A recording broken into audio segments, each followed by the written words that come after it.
हाँ जी, तो भाई साहब आकाश चोपड़ा साहब की अकल ठिकाने आ गई है। और कल जो वो पाकिस्तान की टीम पे इल्ज़ाम लगा रहे थे कि पाकिस्तान की टीम ने जानबूझ के जिम्बाब्वे को आगे किया और स्कॉटलैंड को वर्ल्ड कप से बाहर किया, जानबूझ के पाकिस्तान ने गेम स्लो की और भाषण दे रहे थे, लेक्चर दे रहे थे कि क्या आप अंडर 19 के बच्चों को ये सिखा रहे हैं, और इखलाकियात के किस्म के भाषण दे रहे थे। उन्होंने अपनी गलती मान ली है। कल के सारे ट्वीट्स और वीडियोस उन्होंने डिलीट कर दिए हैं और आज एक नया ट्वीट दाग दिया है। आकाश चोपड़ा साहब ने अपनी गलती मानते हुए क्या लिखा है, ये ट्वीट आपके सामने है। Got the Pakistan under 19 deliberately slowing down context wrong. तो सबसे पहले ही उन्होंने अपनी कल वाली जो ट्वीट्स थी उनकी तरदीद कर दी है पहली ही लाइन में कि यह कह देना कि पाकिस्तान की टीम ने जानबूझ के गेम को स्लो किया था, ये गलत है।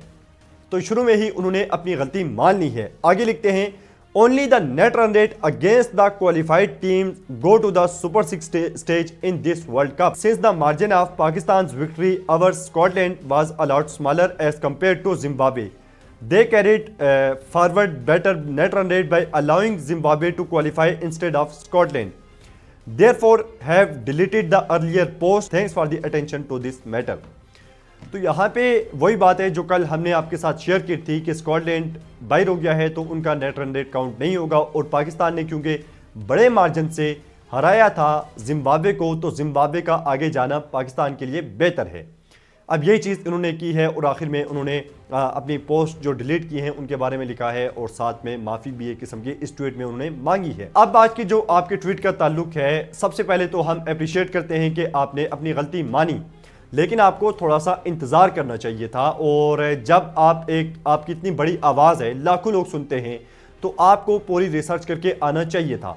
आपने ट्वीट में जो लोग आपको नेट रन रेट के बारे में बता रहे थे उन्हें भी आप मज़ीद बहस कर रहे थे और जवाब दे रहे थे कि कितना फ़र्क है स्कॉटलैंड के नेट रन रेट में और जिम्बाब्वे के नेट रन रेट में। तो जब आपको समझ आई उसके बाद आपने डिलीट किया। आपको पहले रिसर्च करनी चाहिए थी ताकि आपको मुकी ना खानी पड़ती। हमने बहुत बार देखा है कि पाकिस्तान का जब नाम जुड़ता है किसी चीज के साथ तो एकदम से जो इंडियन मीडिया है, यूट्यूबर्स हैं, एकदम से आके धड़ल्ले से वीडियोस डालनी शुरू कर देते हैं और रिसर्च नहीं करते। जब आप भी यही काम करेंगे, जिस बंदे को पाकिस्तान से भी बड़ी तादाद में लोग सुनते हैं, तो फिर आपकी जो क्रेडिबिलिटी है उस पर भी लोग फिर सवाल उठाएंगे और वो खराब होगी। तो बेहतर है कि आप अपनी रिसर्च करके आया करें, क्योंकि आपकी आवाज़ पूरी दुनिया में है और हर कोने से आपको लोग सुनते हैं। अब जहाँ तक बात है इखलाकियात की, तो आपकी जो अंडर 19 की टीम है एशिया कप की, उसने हाथ नहीं मिलाया, स्पोर्ट्समैन स्पिरिट की धज्जियां उड़ा दी। आपको उन्हें अब लेक्चर देना चाहिए बाकायदा, क्योंकि आप बात करते हैं इखलाकियात की। उसके बाद सूर्या कुमार यादव ने जो बयान दिए थे एशिया कप में और जो हरकत उसने की थी, आपको उसे भी थोड़ी बहुत तमीज़ सिखानी चाहिए कि स्पोर्ट्समैन स्पिरिट क्या होता है। उसके बाद आपके जो हरभजन सिंह हैं, नफरत इतनी ज़्यादा फैलाते हैं जितनी उनसे हो सकती है और आग हर वक्त लगाते रहते हैं, लेकिन जो पाकिस्तान के इन्फ्लुएंसर हैं, छोटा भाई बड़ा भाई, उनसे वो जाके आईफोन वसूल कर रहे होते हैं।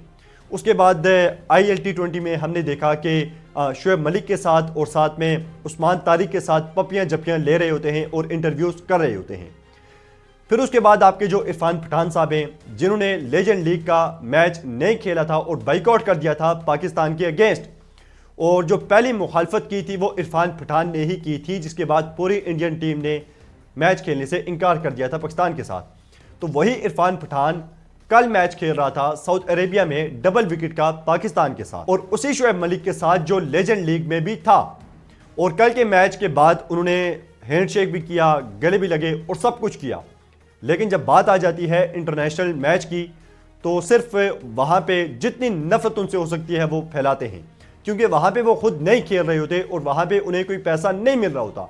लेकिन जहाँ पे उन्हें पैसा मिल रहा होता है वहाँ पे वो सब कुछ करेंगे। जहाँ तक बात है कि लेजेंड लीग का मैच उन्होंने क्यों नहीं खेला था, उस वक्त उन पर बहुत ज़्यादा प्रेशर था, वरना पैसों के लिए वो मैच भी ना छोड़ते। और मज़ीद अगर आपको भाषण देने का शौक पैदा हो तो फिर आप चले जाएँ BCCI के पास या ICC के पास और उन्हें भी भाषण दें, जिनकी वजह से आज बांग्लादेश की टीम वर्ल्ड कप से बाहर हो गई है और बांग्लादेश के साथ इंसाफ नहीं हो सका, क्योंकि पाकिस्तान के लिए आपने बात मानी, क्योंकि पैसे हैं पाकिस्तान और इंडिया के मैच में, इंडिया की बात आपने मानी और यहाँ पे पाकिस्तान के मैच श्रीलंका में रखे, इंडिया के मैच दुबई में रखे। लेकिन जब वही चीज़ बांग्लादेश ने डिमांड की उस चीज़ की, तो आपने बांग्लादेश को उठा के वर्ल्ड कप से ही बाहर कर दिया। बाकी हमें आप जो है वो इखलाकियात के दर्स ना दें, और देने का अगर आपको इतना ही शौक है तो जो मैंने आपको बता दिए हैं, अंडर 19 की टीम, ICC, BCCI, हरभजन सिंह, इरफान पठान, इन्हें आप जितने मर्जी लेक्चर हो सके देते रहें।